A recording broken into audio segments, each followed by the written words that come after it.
अस्सलाम वालेकुम नाजरीन। इस किस्त के आगाज में कोनिया का मंजर सामने आता है। अर्तुल अमीर बाउद्दीन के साथ एक तरफ जा रहा था। इतने में पीछे से तुर्गुत एक खत अर्तुल के हाथ में थमा देता है। अर्तुल खत लेकर दोबारा आगे बढ़ जाता है। फिर वो एक बड़े हाल में दाखिल होते हैं जहाँ कुछ और कबीलों के सरदार भी मौजूद थे। वहाँ जाकर अर्तुल वो खत पढ़ने लगता है जिस पर लिखा था वो संदूक अमीर बाउद्दीन के पास है। वो संदूक को मंगोल कमांडर काराबोरो के हवाले करने वाला है। इतने में अमीर बाउद्दीन कहता है आप टैक्स के मसले पर बात करते हैं, फिक्र ना करें, आप में से कोई भी इस मायदे से मुतासिर नहीं होगा। इतने में कुछ मंगोल अंदर दाखिल होते हैं।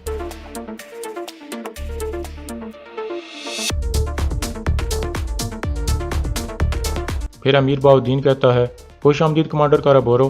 काराबोरो उसे धक्का देकर एक तरफ कर देता है और फिर कहता है उलागू खान ने अनातोलिया का टैक्स इकट्ठा करने की जिम्मेदारी मुझे दी है। तुम लोग कौन होते हो इस मसले पर आपस में बात करने वाले। इतने में एक सरदार कहता है इतना ज्यादा टैक्स बढ़ने से लोगों के दरमियान मुश्किलात पैदा होंगी, हम सिर्फ इस बारे में बात करने आए हैं।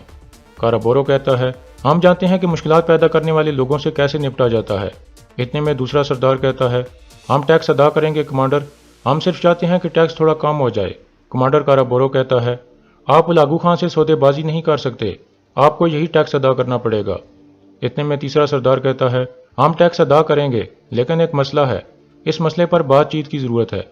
यह सुनकर वो कमांडर अपनी तलवार निकाल लेता है। इस तरह वो तीनों सरदारों को मार देता है और कहता है तुम लोगों को वही टैक्स अदा करना पड़ेगा जो हम कहेंगे।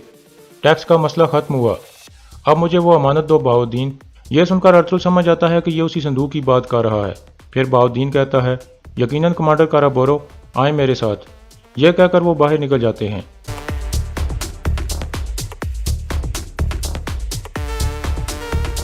बाहर सल्जूक और मंगोल सिपाही उस संदूक को उठाकर ला रहे थे। दूसरे कमरे में काराबोरो कहता है उलागू खान कई सालों से इस संदूक की तलाश में थे। फिर वो बाउद्दीन का रुमाल निकालकर अपनी तलवार साफ करने लगता है और कहता है तुमने अच्छा काम किया है। बाउद्दीन कहता है मैं उम्मीद करता हूँ कि इसका मुझे इनाम मिलेगा। काराबोरो कहता है फिक्र ना करो, उलागू खान एहसान का बदला हमेशा चुकाते हैं। बाहर अर्तुल अपने साथियों के पास पहुंच जाता है और आहिस्ता से कहता है मैंने जिंदगी में कभी अपने आप को इतना कमजोर महसूस नहीं किया। उस मंगोल कुत्ते ने मेरे सामने 3 सरदारों को कत्ल कर दिया, मैं कुछ भी नहीं कर सका। उस संदूक ने मुझे कुछ भी करने से रोक लिया, वरना मैंने उसे काट दिया होता। इतने में वो सिपाही संदूक उठाए वहां पहुंच जाते हैं और उनके सामने से गुजरने लगते हैं।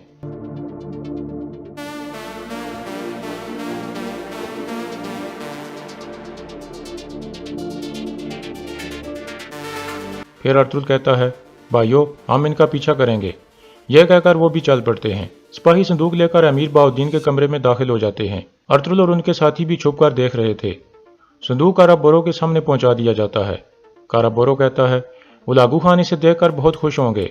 फिर वह संदूक उठाकर अपने सिपाहियों को कहता है चलो चलें, हमें हर हाल में ये संदूक वक्त पर उलागू खान तक पहुंचाना है। बाउद्दीन कहता है आपका सफर महफूज हो कमांडर काराबोरो, उलागू खान को मेरा सलाम देना। काराबोरो कहता है मेरे जाने के बाद महल का ख्याल रखना, जब मैं वापस आऊं तो टैक्स इकट्ठे होने चाहिए। यह कहकर वो सब बाहर निकल जाते हैं।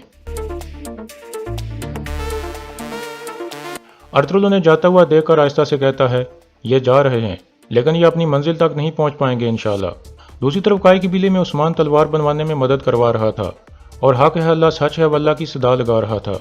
इसी दौरान एक खेमे में थियोकलस अपनी छोटी बेटी से पूछता है वो कड़ा कहाँ है जो मैंने तुम्हें दिया था।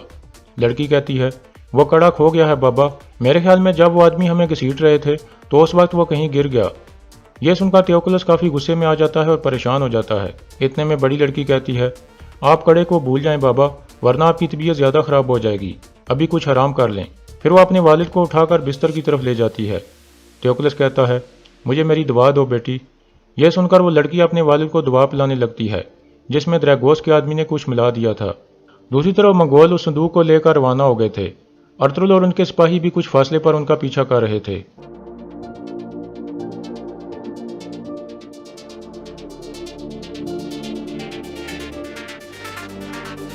इतने में मर्गिन उनके सामने आ जाता है और सलाम करता है। अर्तुल अपना काफिला रोककर सिपाहियों को कहता है अब से मर्गिन हमारे साथ होगा, वक्त आने पर यह हर चीज़ हमें तफसील से बताएगा। अभी हमें फौरन मंगोलों के पीछे जाना होगा। वो किस तरफ गए हैं मर्गिन? मर्गिन कहता है वो काराकोयब की तरफ गए हैं अर्तुल साहब, शाम होने वाली है, शायद वो आराम करेंगे वहाँ। अर्तुल कहता है सही है, हम जाकर उन्हें घेरे में ले लेंगे। यह कहकर वो सब रवाना हो जाते हैं। काई कबीले में थियोक्लस की बेटी बाहर काफ़ी गमगीन हालत में खड़ी थी। इतने में उस्मान उसके पास पहुंचता है और पूछता है, तुम इतनी गमगीन क्यों हो नेहा? नेहा कहती है, बाबा ने मुझे एक कड़ा दिया था लेकिन वो खो गया है और बाबा मुझ पर बहुत गुस्से में हैं, इसलिए मैं परेशान हूँ। उस्मान पूछता है, वो सिर्फ एक कड़े की वजह से तुम पर इतना गुस्सा क्यों कर रहे हैं? नेहा कहती है, ये मैं नहीं जानती। वो हमेशा कहते थे कि इस कड़े को मत खोना। मुझे लगता है कि वो कड़ा उस जगह गिर गया है जहाँ वो आदमी हमें घसीट रहे थे।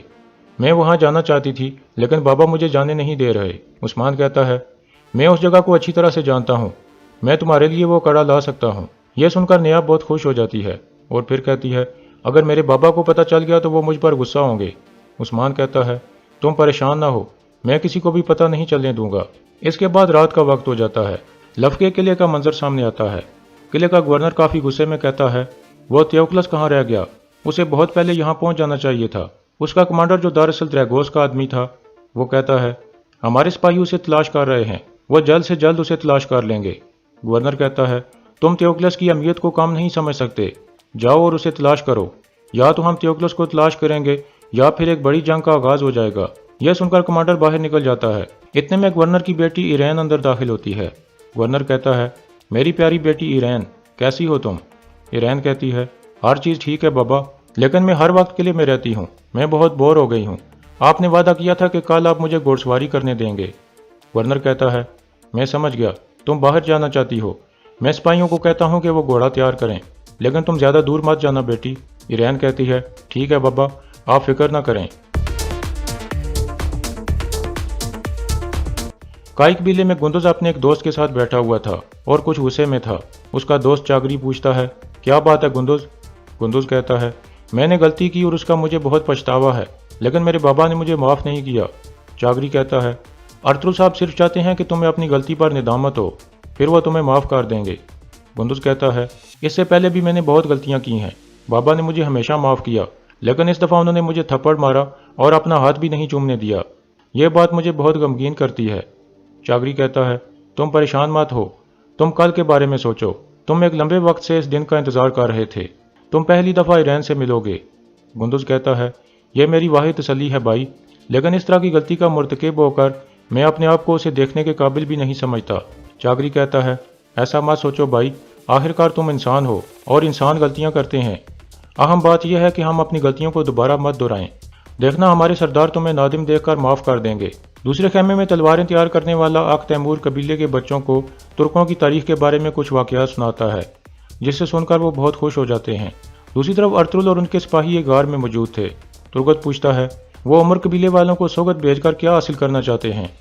अरतुल कहता है, उन्हें टैक्स इकट्ठा करने का इख्तियार दिया गया है और फिर उन्हें सोगत में आबाद होने की इजाज़त दी गई है। वामसी कहता है, यह सिर्फ टैक्स का मसला नहीं है सरदार, मुझे उनके इरादे ठीक नहीं लग रहे।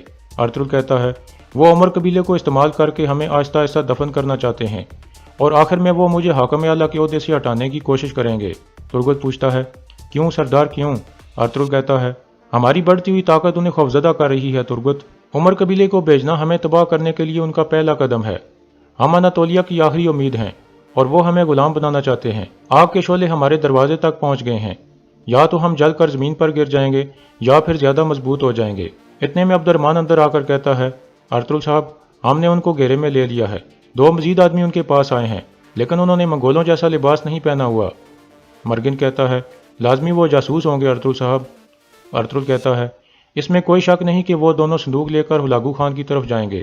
तुर्गत कहता है, वो एहतियाती तौर पर आम आदमी के बेस में संदूक ले जाना चाहते हैं ताकि पीछे कोई निशान न रहे। अरतुल कहता है, वो अंधेरे का फ़ायदा उठाकर भाग सकते हैं, हम सूरज निकलते ही अचानक उन्हें पकड़ लेंगे। हम उन दोनों मंगोल जासूसों को मंजिल पर नहीं पहुंचने देंगे। अपनी आंखें खुली रखना अब्दुर्रहमान, हम वो कपड़े पहनेंगे जो हम अपने साथ लाए हैं, हमें अपनी शनाख्त को जाहिर नहीं करना। अब्दुर्रहमान कहता है, जैसे आपका हुक्म सरदार।